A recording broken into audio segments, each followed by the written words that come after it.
డెఫినెట్గా గాంజాయి విషయంలో ఉక్కుపాదం మోపడం అన్నది ఖాయం. గంజాయి విషయంలో బతికేద్దాం, గంజాయితోనే వ్యాపారం చేసేద్దాం అనుకున్న ఎవరైనా ఈ రోజుతో క్లోజ్ చేసుకోండి. దీని మీద పర్యవసానాలు చాలా సీరియస్గా ఉంటాయి. గంజాయితో దొరికితే ఏదో పాపం ఎంత దారుణం అంటే 18 నుంచి 25 సంవత్సరాల లోపు ఉన్న వాళ్ళు ఎక్కువ మంది ఈ గంజాయి ట్రాన్స్పోర్టేషన్లో. వాళ్ళు చెప్తూ ఉంటే బాధ అనిపిస్తుంది. ఒకరోజు నేను అక్కడ కూడా ఒకసారి సెంట్రల్ జైలు కూడా ఒకసారి వెళ్ళి చూస్తాను ఒకసారి వెళ్ళి. అక్కడ కడుపుతో ఉన్న వాళ్ళు, ప్రెగ్నెంట్ లేడీస్, చిన్న చిన్న పిల్లలు, వాళ్ళందరూ కూడా ఈరోజు 1200 మంది జైల్లో ఉన్నారంటే ఏంటి దాని పరిస్థితి ఏంటి? అంటే ఇన్ని సంవత్సరాలు, ఈ 5 సంవత్సరాలు విశాఖపట్నాన్ని రాజధాని చేసేస్తానని మాట్లాడి ఏందయ్యా రాజధాని చేసామంటే గంజాయికి రాజధాని చేశారు, డ్రగ్స్కి రాజధాని చేశారు. రోడ్డు మీదకి వెళ్తా ఉంటే భయం వేస్తూ ఉంది. ఇటువంటి సిచ్యువేషన్ నుంచి కంపల్సరీగా ఒక మార్పు అయితే తీసుకురావాలి. ఆ మార్పు తీసుకురావడానికి వైజాగ్ ప్రజల్ని కూడా నేను సపోర్ట్ కోరుకుంటున్నా. డెఫినెట్గా పోలీస్ వాళ్ళకి సపోర్ట్ చేయండి. సిటీ సరౌండింగ్స్ అంతా కూడా ఆ అలర్ట్నెస్ అనేది క్రియేట్ చేయాలి ఫస్ట్. అంటే ఈ గుంపులుగా కూర్చొని రోడ్ల మీద కూర్చొని గంజాయి తాగేది, రోడ్ల మీద వాళ్ళు వీరంగం చేసేది, రోడ్ల మీద వెళ్ళే ప్యాసింజర్స్ని ఆపేది, ముందు అలాంటివన్నీ కొంచెం ఉన్నవి కంట్రోల్ అవ్వాలి.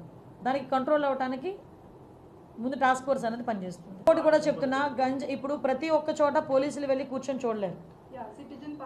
నేను అది సిటిజన్ పార్టిసిపేషన్కి కూడా నేను ఇంకొకటి కూడా మేము మాట్లాడుకున్నాం. ఎవరైతే గంజాయి విషయంలో ఇన్ఫర్మేషన్ ఇస్తారో వాళ్ళకి ప్రైజ్ మనీస్ కూడా మేము ప్రకటించడానికి కూడా సిద్ధపడ్డాం.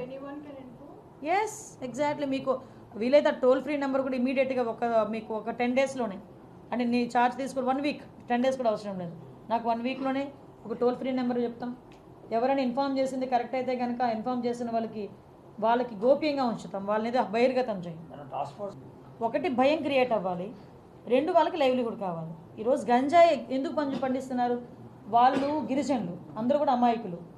వాళ్ళు గిరిజనుల చేత పండిస్తున్నారు. వాళ్ళు కొంతమంది పెట్టుబడి పెడుతున్నారు, వెళ్ళి ఎకరాకి 1,00,000 ఇస్తాను, ఎకరాకి 2 లక్షలు ఇస్తాను అని వాళ్ళకి చేత పండిస్తున్నారు. ఆ తాలూకా దాని రెస్పాన్సిబిలిటీ అంతా పాపం ఆ గిరిజనులు భరిస్తున్నారు. రేపు పొద్దున ఎవరైతే పెట్టుబడి పెట్టాడో వాడు దొరకడు. మనకు ఎవడు దొరుకుతాడో, అక్కడ ఎవడైతే పండిస్తున్నాడో వాడు దొరుకుతాడు పోలీసులు వెళ్తే. సో అటువంటి సిచ్యువేషన్స్లో వాళ్ళకి మనం కొంచెం మోటివేట్ చేయాలి, అవేర్నెస్ క్రియేట్ చేయాలి.